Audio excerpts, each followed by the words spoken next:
ఒకప్పుడు జనాభా అంటే అగ్రరాజ్యాలకు భయం. కానీ ఇప్పుడు అదే జనాభా మన పాలిట వరం. అగ్రరాజ్యాలుగా వెలుగొందుతున్న అమెరికా, చైనా, జపాన్లు ఇప్పుడు వృద్ధాప్య కోరల్లో చిక్కుకొని విలవిల్లాడిపోతున్నాయి. జనాభా పెరక్కపోగా ఉన్న జనాభా వృద్ధాప్యంలో కూరుకుపోతుండడంతో ఆ దేశాల ఆర్థిక చక్రం ఆగిపోతోంది. కానీ భారత్ కథ వేరు. ఇది యువ భారతం. 142 కోట్ల జనాభాతో అగ్రపీఠాన్ని కైవసం చేసుకున్న ఇండియా 2047 నాటికి వికసిత్ భారత్ లక్ష్యంగా ప్రపంచాన్ని శాసించేందుకు సిద్ధమవుతోంది.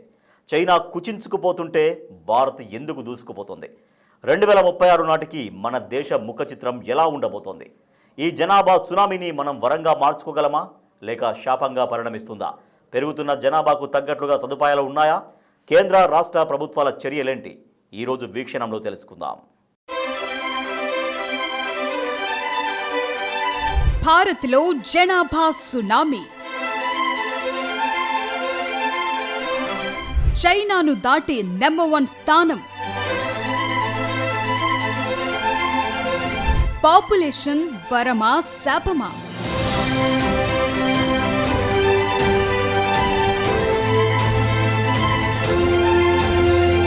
ప్రపంచ ఆర్థిక వ్యవస్థకు ఇంజిన్లుగా ఉన్న దేశాల్లో ఇప్పుడు సైలెంట్ డెత్ మొదలైంది. అమెరికా నుంచి దక్షిణాసియా వరకు తక్కువ జననాల రేట్ అనే మహమ్మారి పట్టి పీడిస్తోంది. జపాన్లో ఇళ్ల కంటే వృద్ధాశ్రమాలు పెరుగుతున్నాయి. చైనాలో స్కూళ్ల కంటే ఆసుపత్రులు నిండుతున్నాయి. దీనికి కారణమేంటి? పెళ్లిళ్లపై పెరుగుతోన్న విముఖత, విపరీతమైన జీవన వ్యయం, పిల్లల్ని కనటం వల్ల కెరియర్ దెబ్బతింటుందనే భయం. ఫలితంగా కొత్త తరం పుట్టడం లేదు. పాత తరం పని చేయలేకపోతుంది. దేశాన్ని నడిపించే యువ రక్తం లేక ఆ దేశాలు వృద్ధాప్యంలో కునారిల్లుతున్నాయి.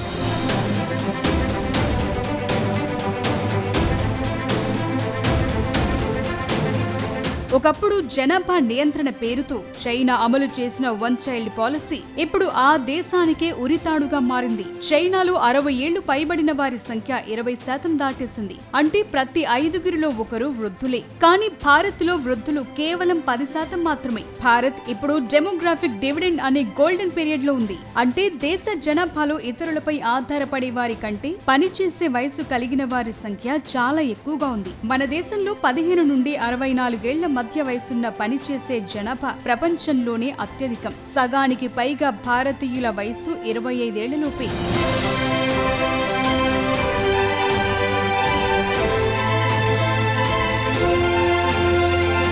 కేంద్ర గణాంకాల మంత్రిత్వ శాఖ విడుదల చేసిన భారతదేశంలో పురుషులు, మహిళలు 2025 నివేదిక వెన్నులో వణుకు పుట్టించే వాస్తవాలను, అదే సమయంలో కొత్త ఆశలను రేకెత్తిస్తోంది. ప్రస్తుతం మన జనాభా 142.58 కోట్లు, పురుషులు 73.20 కోట్లు, మహిళలు 69.38 కోట్లు. ఏటా 1 కోటి మంది కొత్తగా మన దేశంలో చేరుతున్నారు. 2036 నాటికి ఈ సంఖ్య 152.58 కోట్లకు చేరుకుంటుంది.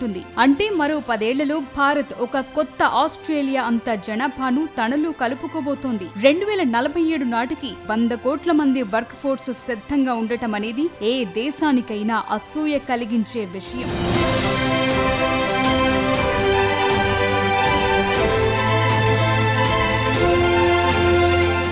జనాభా విషయంలో భారత్ చైనాను వెనక్కు నెట్టింది. ప్రస్తుతం భారత్ 142.8 కోట్లతో ఉంటే చైనా 140.9 కోట్లకు పడిపోయింది. చైనాలో 1960 తర్వాత తొలిసారిగా జనాభా క్షీణత మొదలైంది. 2036 నాటికి చైనా జనాభా 135 కోట్లకు పడిపోవచ్చని ఐక్యరాజ్య సమితి హెచ్చరిస్తోంది. అంటే భారత్ జనాభా పెరుగుతూ సంపదను సృష్టించటానికి సిద్ధమవుతుంటే చైనా జనాభా తగ్గిపోతూ ఉన్న సంపదను కాపాడుకోవటానికి ఇబ్బంది పడాల్సి వస్తుంది. గడచిన 7 ఏళ్లలో దేశంలో లింగ నిష్పత్తి ఆశాజనకంగా మారింది. 1000 మంది బాలురకు బాలికల సంఖ్య 904 నుంచి 917కు పెరిగింది. 1085 నిష్పత్తిలో అరుణాచల్ ప్రదేశ్ దేశానికి రోల్ మోడల్ గా నిలిచింది. ఆంధ్రప్రదేశ్ 931 నిష్పత్తిలో 17వ స్థానంలో ఉంటే తెలంగాణ 906తో దేశ సగటు కంటే వెనుకబడింది. బీహార్, జార్ఖండ్లు అట్టడుగు స్థానాల్లో నిలిచాయి.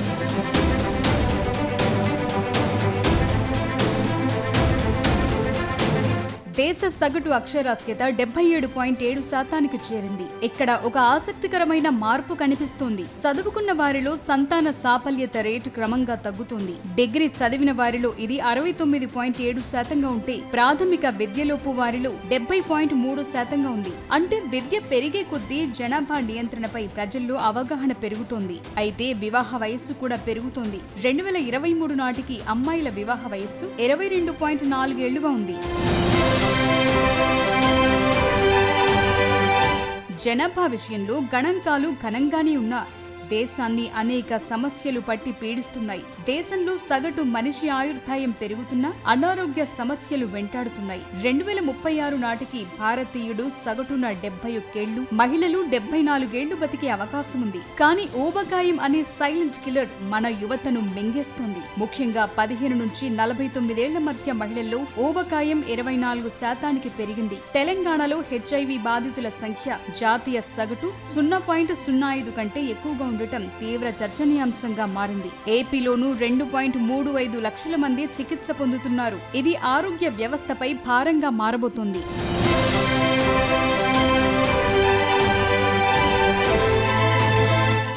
యువతకు నైపుణ్యం ఉంటేనే అది బలమవుతుంది. అందుకే దేశంలో విద్యపై ఖర్చు పెరుగుతోంది. తెలంగాణ రాష్ట్రం ఒక్కో విద్యార్థిపై ఏటా 21,652 రూపాయలు ఖర్చు చేస్తూ దేశంలోనే టాప్ లో ఉంది. ఏపీ కూడా 19,334తో 7వ స్థానంలో ఉంది. పట్టణ ప్రాంతాల్లో ఈ ఖర్చు 31,000 దాటుతుందంటే మధ్యతరగతి ప్రజలు తమ ఆదాయంలో అత్యధిక భాగాన్ని విద్యకే కేటాయిస్తున్నారని స్పష్టమవుతోంది. జనాభాలో సగమున్న మహిళల భాగస్వామ్యం లేకుండా సూపర్ పవర్ కావటం అసాధ్యం. కానీ వాస్తవాలు వేరుగా ఉన్నాయి. సుప్రీంకోర్టులో మహిళా జడ్జిలు కేవలం 3%. పార్లమెంటులో మహిళలు 13% మంది మాత్రమే ఉన్నారు. కానీ గ్రామాల్లో పంచాయతీ రిజర్వేషన్ల వల్ల 49.75% మహిళా ప్రతినిధులు ఉన్నారు. గృహ నిర్ణయాల్లో అమ్మ పాత్ర 90% ఇళ్లలో ఉంది. కానీ కూలీ వేతనాల్లో మాత్రం పురుషుల కంటే మహిళలకు సగం వేతనమే అందుతోంది. కేరళ, తెలంగాణ రాష్ట్రాల్లో ఈ వివక్ష ఎక్కువగా ఉండటం విచారకరం. దేశంలో జనాభా పెరుగుదల శాపమా లాభమా అనేది ఇప్పుడు అసలైన ప్రశ్న. జనాభా పెరగటం శాపం కాదు, అది ఒక శక్తి. కానీ దానికి సరైన దిశ చూపకపోతే అది డెమోగ్రాఫిక్ డిజాస్టర్ గా మారుతుంది. దేశంలో నైపుణ్యం లేని యువత కోట్లాది మందున్నారు. చదువుకున్నా నైపుణ్యం లేకపోతే నిరుద్యోగం పెరిగి అశాంతికి దారితీస్తుంది. మౌలిక సదుపాయాలు అత్యంత కీలకం. పెరిగి 10 కోట్ల జనాభాకు ఇళ్లు, నీరు, ఆహారం, ఆసుపత్రులు ఎక్కడి నుంచి వస్తాయి? వృద్ధుల సంఖ్య పెరిగే కొద్దీ పెన్షన్లు, హెల్త్ కేర్ ఖర్చులు భరించడానికి దేశానికి సవాల్గా మారుతుంది. పెరుగుతున్న జనాభాను దృష్టిలో ఉంచుకుని కేంద్రం Kaushal Vikas, make in India వంటి పథకాల ద్వారా ఉపాధి కల్పనకు ప్రాధాన్యత ఇస్తోంది. రాష్ట్రాలు విద్య, వైద్య రంగాల్లో బడ్జెట్ పెంచుతున్నాయి. ముఖ్యంగా ఏపీ, తెలంగాణ రాష్ట్రాలు ఐటీ, ఫార్మా రంగాల్లో గ్లోబల్ హబ్ గా మారటం ద్వారా ఈ యువ శక్తిని ఒడిసిపట్టే ప్రయత్నం చేస్తున్నాయి.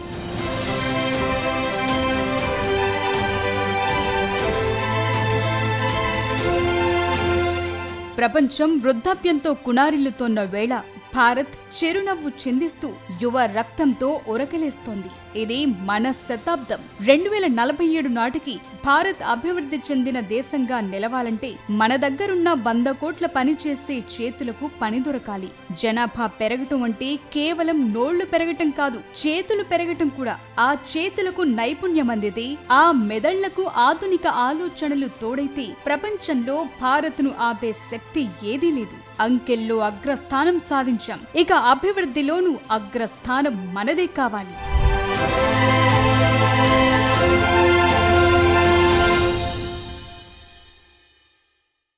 142 కోట్లు. ఇది కేవలం అంకే కాదు, ఒక దేశ భవిష్యత్తును శాసించే అస్త్రం. ప్రపంచంలోనే అత్యధిక జనాభా కలిగిన దేశంగా భారత్ అవతరించింది. ఒకవైపు యువ భారతం అంటూ పాలకుల నినాదాలు, మరోవైపు ఆకలి కేకలు, నిరుద్యోగ సెగలు. చైనాలో జనాభా ఉన్నా వారికి మౌలిక సదుపాయాలున్నాయి. మన దగ్గర పరిస్థితి ఏంటి? 2036 నాటికి మన జనాభా 152 కోట్లు దాటిపోతే ఈ దేశం ఆ భారాన్ని మోయగలదా? చంద్రబాబు వంటి నేతలు ఎక్కువ మంది పిల్లల్ని కనండి అని పిలుపునిస్తుంటే సామాన్యుడు మాత్రం కనీస సదుపాయాల కోసం పోరాడుతున్నాడు. జనాభా పెరుగుదల నిజంగానే మనకు సువర్ణావకాశమా, లేక పెను విపత్తుకు సంకేతమా?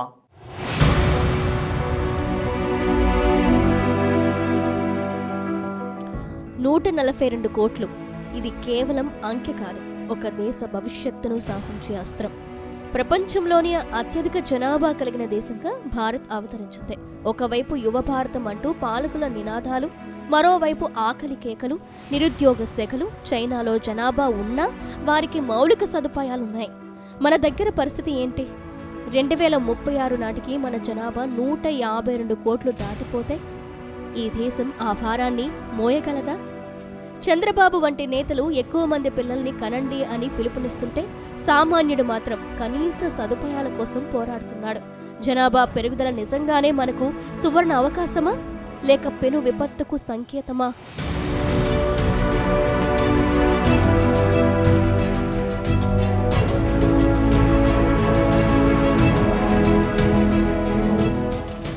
ఐక్యరాజ్య సమితి లెక్కల ప్రకారం భారత్ ఇప్పుడు జనాభాలో నెంబర్ 1.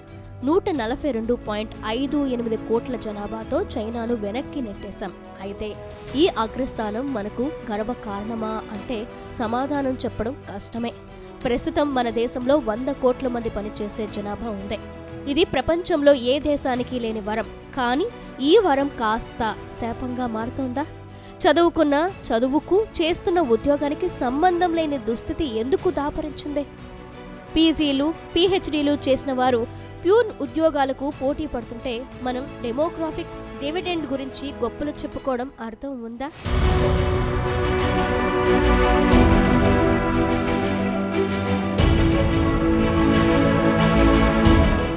చైనా జనాభా 140.9 కోట్లు, మనకంటే తక్కువే.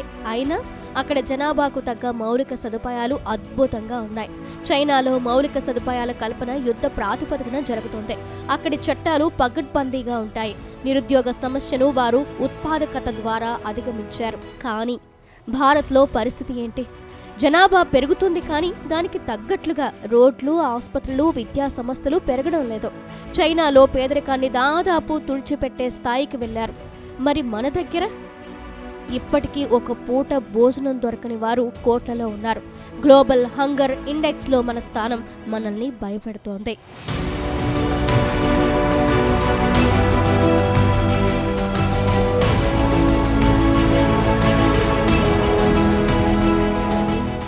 భారతదేశానికి యువతే బలం అంటున్నాం, కానీ ఆ యువతకు ఉపాధి ఎక్కడా? ఏటా 1 కోటి మంది కొత్తగా జనాభాలో చేరుతుంటే దానికి తగినన్ని ఉద్యోగాలు సృష్టించగలుగుతున్నామా? అసంఘటిత రంగంలో తక్కువ వేతనాలతో కూలీలుగా మారుతున్న చదువుకున్న యువత భవిష్యత్తు ఏంటి? అవినీతి వేళ్లొనుకుపోయిన వ్యవస్థలో సామాన్యుడికి ప్రతిభ ఉన్నా అవకాశాలు దక్కని పరిస్థితి.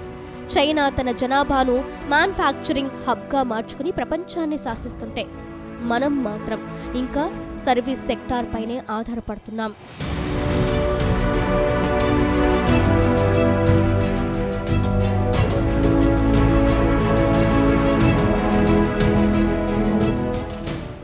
జనాభా పెరుగుదలతో పాటు భారత్ ఎదుర్కొంటున్న అతిపెద్ద సవాలు పోషకాహార లోపం. 15 నుంచి 49 ఏళ్ల మధ్య ఉన్న మహిళల్లో 24% మంది ఊబకాయంతో ఉంటే మరోవైపు లక్షలాది మంది రక్తహీనతతో బాధపడుతున్నారు.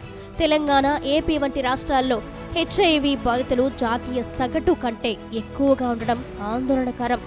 జనాభా పెరిగే కొద్దీ ప్రభుత్వ ఆసుపత్రులపై ఒత్తిడి పెరుగుతోంది. బెడ్లు దొరక్క, సరైన వైద్యం అందక సామాన్యుడు ప్రాణాలు వదులుతున్న దృశ్యాలు నేటికి మనం చూస్తూనే ఉన్నాం. ఇన్ని సమస్యల సుడిగుండంలో కొట్టిమిట్టాడుతుంటే ఏపీ సీఎం చంద్రబాబు వంటి నేతలు ఎక్కువ మంది పిల్లల్ని కనండి అని పిలుపునిస్తున్నారు. దీని వెనుక ఉన్న ప్రధాన కారణం భవిష్యత్తులో దక్షిణ భారతదేశం ఎదుర్కోబోయే వృద్ధాప్య సమస్య. జనాభా నియంత్రణ పాటించడం వల్ల దక్షిణాది రాష్ట్రాల్లో యువత తగ్గి వృద్ధులు పెరుగుతున్నారు. ఇది భవిష్యత్తులో ఆర్థిక స్తబ్దతకు దారితీస్తోందని వారి ఆందోళన. అయితే ఇక్కడే ఒక విరుద్ధమైన పరిస్థితి ఉంది. ఉన్న జనాభాకే సరైన తిండి, బట్ట, ఇల్లు కల్పించలేనప్పుడు మరిన్ని నోళ్లు పెరిగితే పరిస్థితి ఏంటి? సదుపాయాలు కల్పించకుండా జనాభాను పెంచమని చెప్పడం కత్తిమీద సాము లాంటిది కాదా? పెరుగుతున్న జనాభాకు తగ్గట్టుగా కేంద్ర, రాష్ట్ర ప్రభుత్వాలు కొన్ని కీలక అడుగులు వేస్తున్నాయి. రవాణా వ్యవస్థను మెరుగుపరచడం, అందరికీ ఇల్లు కల్పించడం, మారుమూల గ్రామాలకు ఇంటర్నెట్ చేరవేయడం వంటి సౌకర్యాలు కల్పిస్తున్నాయి. కానీ ఇవి జనాభా పెరుగుతున్న వేగానికి సరిపోతాయా? అవినీతి కారణంగా నిధులు పక్కదారి పడుతున్నాయా అన్నదే అసలైన ప్రశ్న. విద్యా వ్యవస్థలో మార్పులు రానంత కాలం, యువతకు కేవలం డిగ్రీలే తప్ప నైపుణ్యం అందనంత కాలం ఈ జనాభా భారత్కు భారం మాత్రమే అవుతున్నదని విశ్లేషకులు అభిప్రాయం.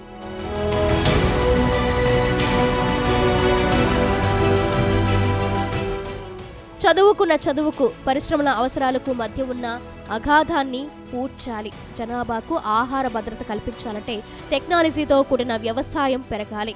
మహిళలను ఆర్థిక వ్యవస్థలో భాగం చేయాలి. గృహిణిగా నిర్ణయాలు తీసుకునే అమ్మ దేశ అభివృద్ధిలోనూ భాగం కావాలి. 2036 నాటికి వృద్ధుల సంఖ్య కూడా పెరుగుతుంది కాబట్టి సామాజిక భద్రతా వ్యవస్థను బలోపేతం చేయాలి.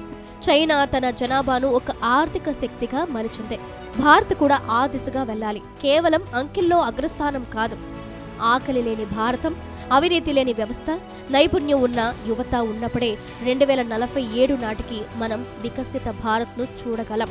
జనాభా పెరుగుదల లాభమా నష్టమా అన్నది కాలమే నిర్ణయిస్తుంది. కానీ ఆ కాలాన్ని మనకు అనుకూలంగా మార్చుకోవాల్సిన బాధ్యత పాలకులదే, ప్రజలదే.